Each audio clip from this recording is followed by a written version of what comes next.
Muhammadxo'ja 7 ga to'lishidan oldin bog'chadan olganimizda yozda yurishida ozgina muammo bo'ldi. Oyog'i qaltirash, yurgan yo'lida yiqilish. Keyin uni biz xavotirga tushib, quvvatsizlikdan deb o'ylab doktorga olib bordik. MRT dedi bizga doktorimiz, nevropatolog. Keyin MRTga tushganimizda bosh miya saratoni, medulloblastoma bo'lib chiqdi.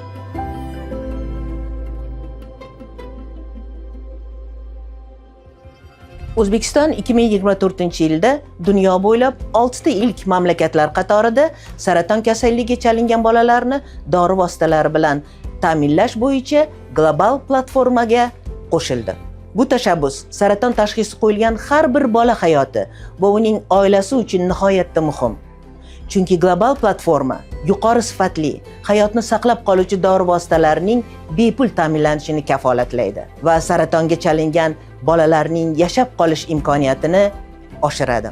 Bolalar saraton kasalligini samarali davolash uchun turli xil dori vositalari talab etiladi. O'zbekistonga yuborilayotgan yordam 40 turdagi muhim dori vositalarini o'z ichiga oladi.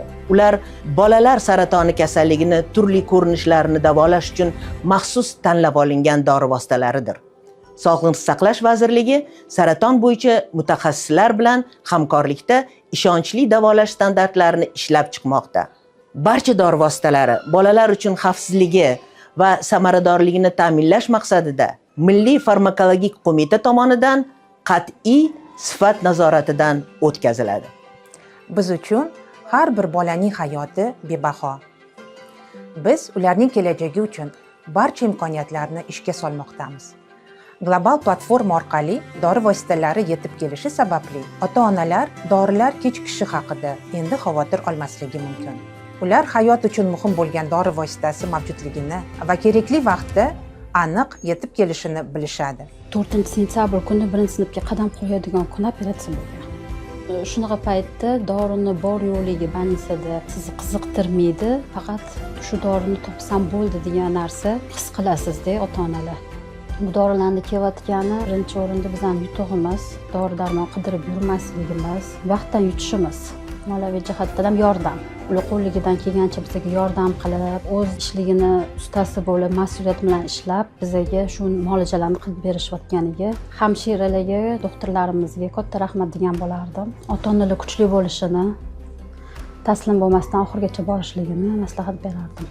The Global Platform for Access to Childhood Cancer Medicines brings together St. Jude, WHO, UNICEF, the Pan American Health Organization, and governments of the world to co-design this better future for the children with cancer of the world.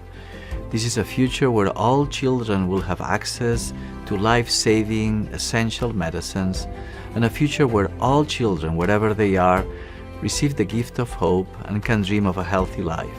In addition to being a global platform pilot country, since 2019, Uzbekistan is also a focus country for WHO's Global Initiative for Childhood Cancer. This partnership with St. Jude Children's Research Hospital in the US allows for reaching the joint goal of increasing the survival rate of children with cancer globally to at least 60% by 2030, while reducing their suffering and improving their quality of life. Along with our partners under the leadership of the Ministry of Health, we are proud to be building a robust system in Uzbekistan that will work now and in the future for every child that may be affected by cancer. To build national capacities to deliver these medicines, WHO has been working closely with the Ministry of Health to enhance treatment protocols in Uzbekistan, ensuring they meet the global standards. This is one of the ways that WHO is addressing global health inequities, strengthening national capacities, and saving lives. Biz bolalarning o'sishi, orzu qilishlari va rivojlanishi uchun barcha eshiklarni ochmoqdamiz. Chunki har bir bolaning hayoti qadrlidir. Har bir oila umid qilish imkoniyatiga ega bo'lishlari kerak.